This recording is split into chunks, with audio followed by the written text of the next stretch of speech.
Do you know, sometimes a camera records more than the photographer ever sees? In 1959, Methodist minister Reverend R.S. Blance was traveling across the Northern Territory of Australia. The landscape was vast and sun-bleached, stretching into silence in every direction. During the journey he stopped at a place known as Corroboree Rock, an ancient Aboriginal ceremonial site surrounded by scrub and sandstone ridges. He wasn't investigating legends. He wasn't looking for anything unusual. He simply admired the scenery and lifted his camera to take a photograph of the empty ground and bushes.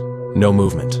No people, no animals. Just still air and heat rising off the earth. After a few minutes he left and continued his trip, thinking nothing more of it.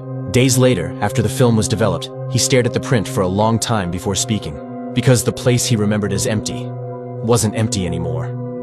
Standing among the branches was a tall human figure. It looked like a woman wearing a long, pale dress. The shape was clear enough to recognize shoulders, arms, and a head, yet faint enough to feel wrong. The figure appeared partially blended with the scrub behind it, as though it existed in the same place but not quite the same moment. Blance was deeply unsettled. He insisted no one had been present when he pressed the shutter. The area had been quiet, open, and visible from every angle. There was nowhere a person could have stood unnoticed. He returned to the site and showed the image to local Aboriginal residents. Their reaction was immediate. Not surprise, but seriousness. They explained Corroboree Rock had been used for ceremonies for generations. Some locations, they said, are not simply land. They hold memory. Certain presences remain connected to them long after the gathering's end.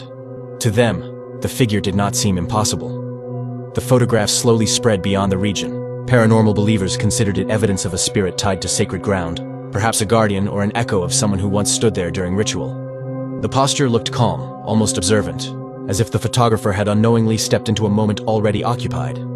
But skeptics saw something else. Some argued it was a double exposure, a common flaw in mid-century cameras. Others believed sunlight reflecting off pale branches created a human-like illusion, the brain completing a body from scattered shapes. Another theory suggested a person moving during the exposure could appear partially transparent. Investigations never proved manipulation, yet none fully explained why the figure matched human proportions so precisely, or why it stood exactly where ceremonial activity historically occurred. The original negative still exists, examined many times over decades. No alteration was found. No second image was identified. Only a silent figure standing in a place the photographer remembered as empty. Today, visitors who walk near Corroboree Rock often describe an unusual stillness. A quiet heavier than the surrounding desert. Not frightening, just watchful. Maybe the photograph captured a person who passed unnoticed. Or maybe, for a fraction of a second, the camera recorded a moment where the past had not completely faded, and something that belonged to another time was still standing there when the shutter closed.